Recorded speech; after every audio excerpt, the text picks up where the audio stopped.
Hello guys! Happy New Year and welcome back to Not Just Mecha. It's Marco here and today we paint a display figure from Squidmar's new line of models.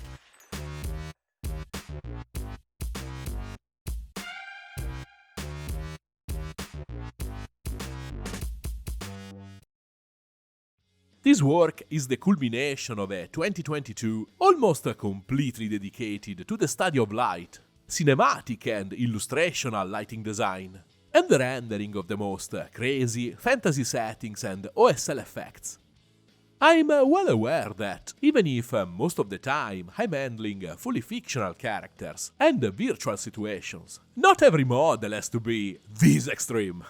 But again, this has been the ultimate way to test and prove to myself that I really own the topic of illuminating a scene, in the full range that goes from subtle and more realistic to psychedelic fever dreams. The sculpt by itself was kind of a perfect storm. As soon as I saw the digital rendering, the model screamed Princess Mononoke in my face. That is one of my favorite things in the whole world. The movie, not the screaming part. And as a plus, the minimalist scheme of the character, based around a bunch of immaculate white, is a perfect canvas to receive the complex game of lights I had in mind. Emil, I can only say, great job, man. Don't forget to like, share, and subscribe. And if you want to support my work, check my Patreon page. That keeps the lights on, and where I publish the real-time footage of my videos, articles, and extra cool stuff. Thanks a million, guys. So, the plan is to go all in with the concept of a soft, neutral set of local tones that you can also call basic scheme or outfit of the model, overlapped to a super strong push of colors and vibrancy coming from the environment and all its storytelling. A contribution so massive, and when you go to this extreme, so strangely independent from the model itself, that to wrap my head around what it will look like, I just grabbed a bunch of markers and sketched a rough impression of the chromatic flow of the scene. And this quick visual aid is more than enough to solidify my vision, and to clarify a few technical doubts I have about how to practically achieve this look.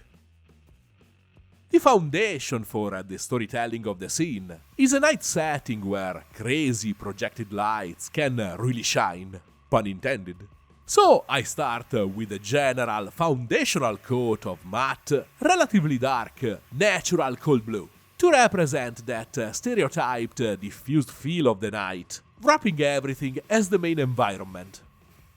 This time, I want to be in full control, or better, neutralize the bouncing of natural light, the one coming from the real world when you take the model from the shelf. So I gave priority to the most matte paints in my collection, to silence the unpredictable real-life reflections that sometimes can interfere with the flow of the painted stuff and its optical illusions. You may have noticed that here I'm using sub-assemblies, a thing that's very rare for me. And this is how long I can endure this workflow. I give up basically at the priming stage. Even in this phase, painting the single elements one by one felt like a repetitive chore that was robbing me of the joy of working on a single high-quality character. So I just glued everything together. Yeah, this will make for sure a few brushstrokes here and there more complicated, but it will also make my work on the general lights and their fluid flow way easier, neutralizing at the same time the unsettling assembly line feel. A creepy, unnatural, necromantic purple light is invading the quote-unquote night, crawling up from the right side of the main view. And I set up its silhouette, spraying a basic violet from the virtual source outside the scene and the model. The whole basic structure of this big light is set in place from the very beginning, because it's so central in the visual storytelling that I need to see it and work with and around it in every stage of the painting process to make everything else work in a balanced harmony. The purple violet naturally fuses with the blue of the night, with a gradual and pleasant optical mixing around the seams, basically following the chromatic continuity of a color wheel, and of course my test sketch.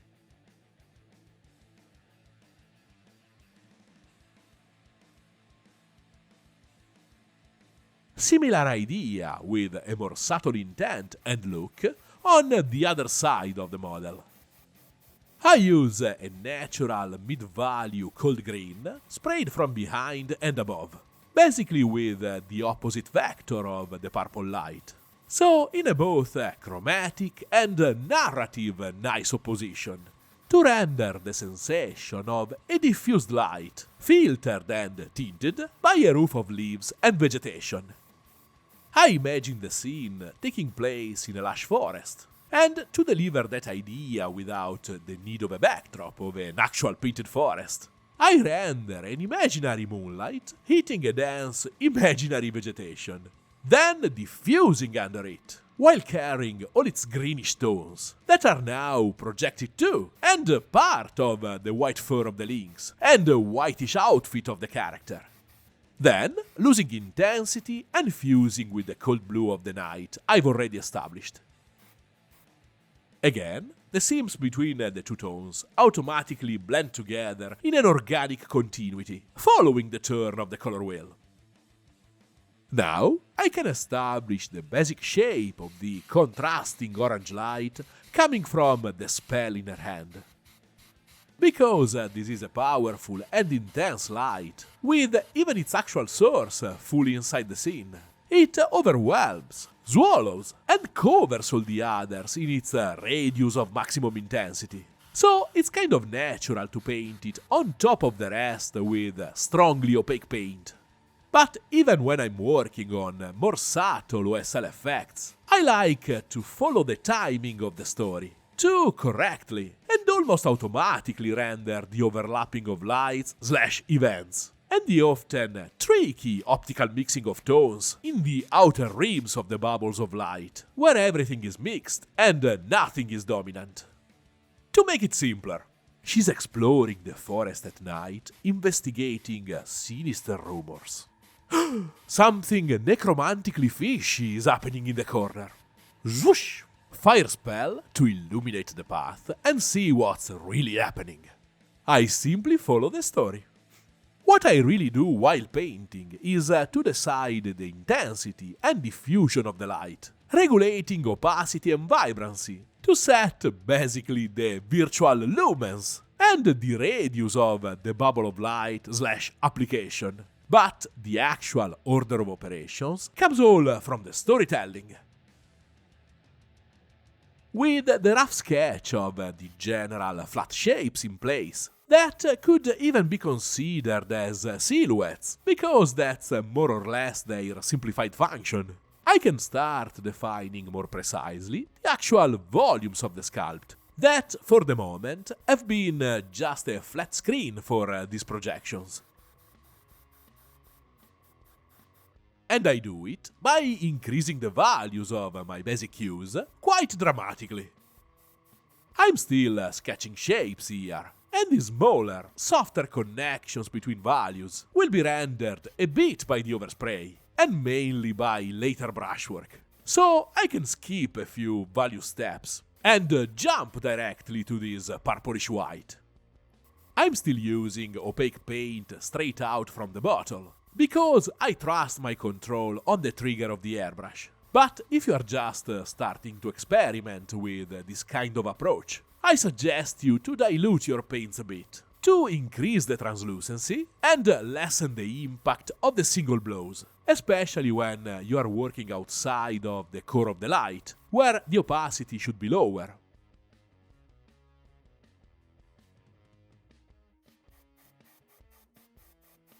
But there are also, at least, Another couple of reasons why I'm using these kinds of high-value tones and almost chromatic whites. One is simply to re-establish the idea that the local tones under the projected lights are a large set of white variations. So I have to consider that the external lights are introducing vibrance and saturation, as much as all the white fur and pale skin are bringing their own desaturating effect into the mix. For sure, a complex balance that comes mostly from intuition and the guts, and my physical and mental library of real life and illustrational references. The next reason for these general high values will be much clearer in the next step. I had a ton of stuff to say about this preliminary work. That's conceptually hyperdense, but in real time, this took me a couple of hours at the painting table, mostly thanks to the efficiency of airbrushing.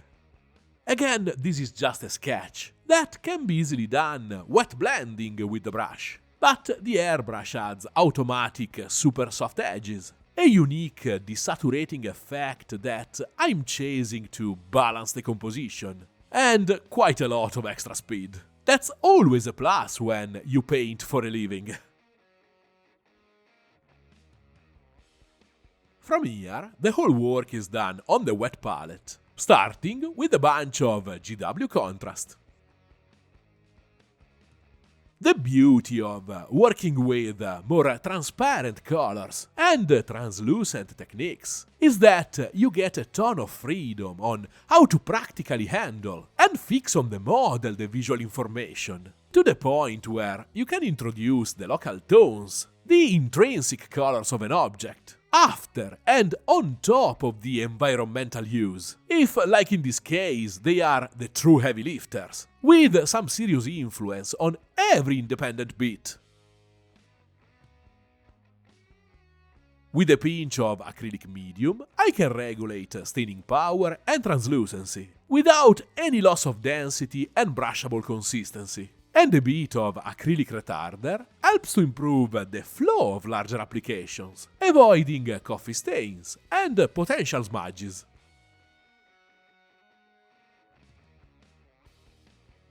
So, the practical use of slightly higher general values here comes from knowing that even if super transparent, these applications are still a bunch of pigments layered on top of the sketch that naturally bring down the value with their overlap. So, exaggerating a bit at the beginning leaves me a ton of room to play with and to regulate the luminosity and values of the little parts when I move from the general of the sketch to the particular of the details.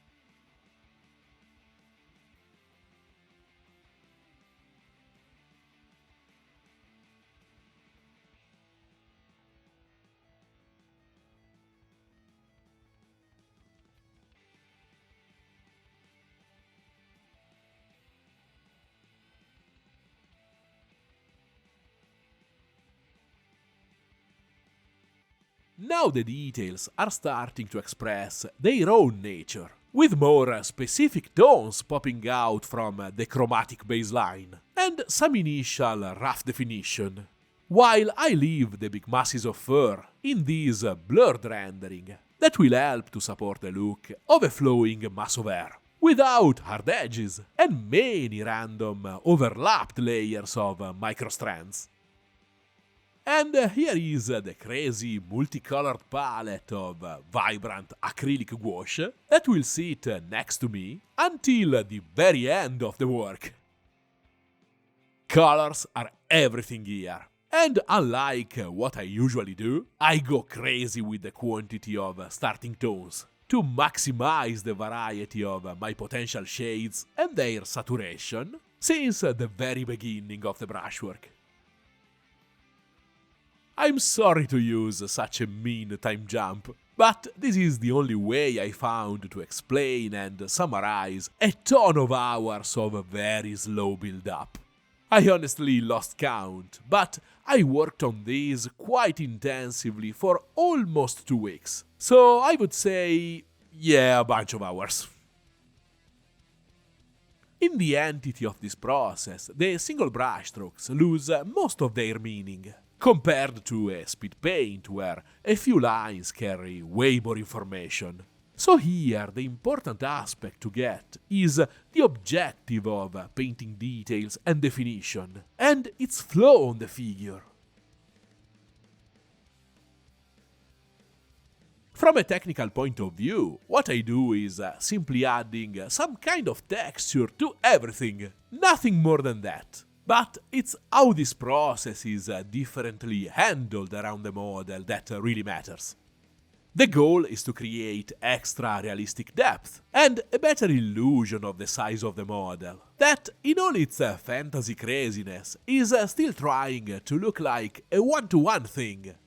And even more important, to exert a subtle but super powerful control on the viewer's eyes, way more powerful than any more obvious directional device, like the orange flame, for example.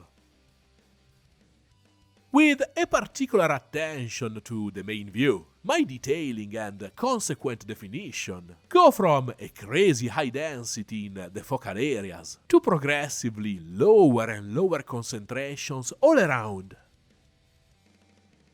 This simple thing immediately creates the illusion of larger dimensions and simulates the behavior of the human eyes that perceive the highest amount of details in the center of the field of vision. Because the core views of the figure have more details, they become the center of a virtual field of vision that tricks your brain and attention in staying in those areas, perceiving them as more in focus, closer and bigger than what they actually are.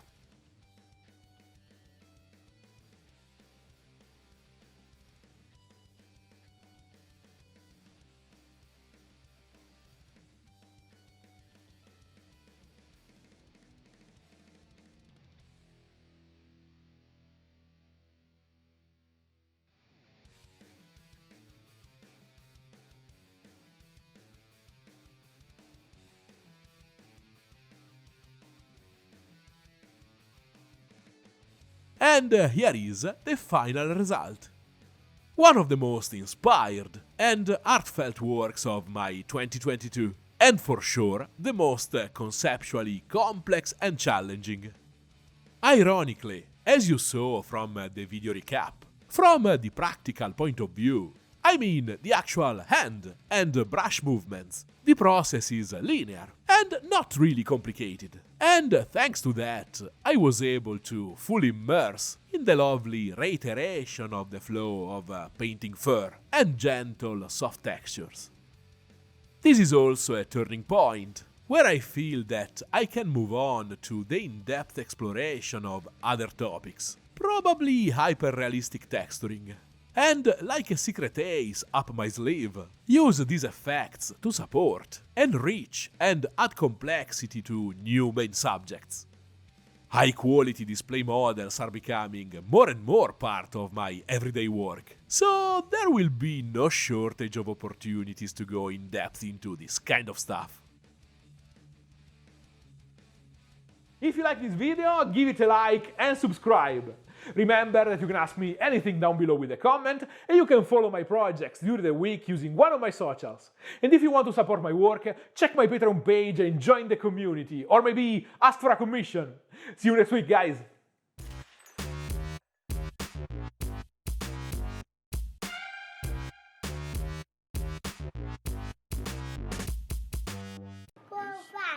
Vado.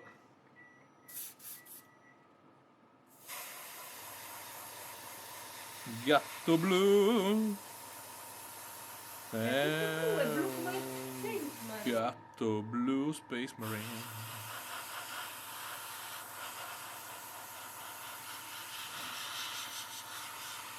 È un gatto blu, è un gatto blu. Anche qui, babbo. Oh, dappertutto, sì. Anche Anche il sedere, mamma. dove è rosso? Oh, sì. Adesso il sedere è blu. Dove è blu rosso? Qualcuno c'è la cacca. È vero, mamma? Qui sotto la coda c'è la cacca. Qualcuno c'è la cacca. Anche qui. Anche qui. Via le mani.